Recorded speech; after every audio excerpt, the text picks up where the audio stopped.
cycle. The water cycle will go on forever and has been going on since the beginning of time. The water cycle never starts or stops. It just keeps going. But I'm going to start explaining with evaporation.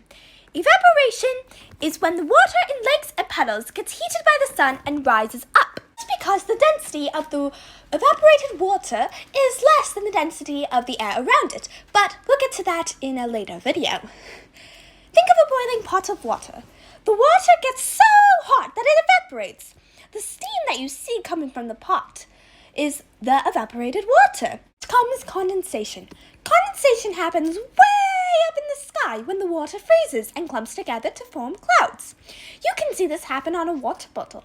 The wetness on the side is the condensation. After condensation, we have precipitation. This is when there is so much water in the clouds that they get so heavy and they let the water go. This causes rain. If the clouds are so cold, then it might snow. Make your own precipitation by squeezing a full sponge and you'll see the water pour out. Just make sure you do this over a sink or bathtub. Finally, there is runoff and collection.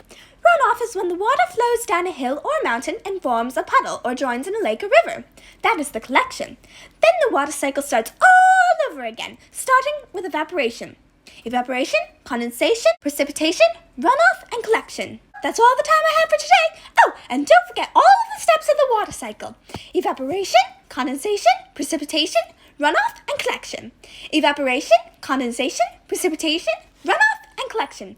Evaporation, condensation, precipitation, runoff, and collection. Evaporation, condensation, precipitation,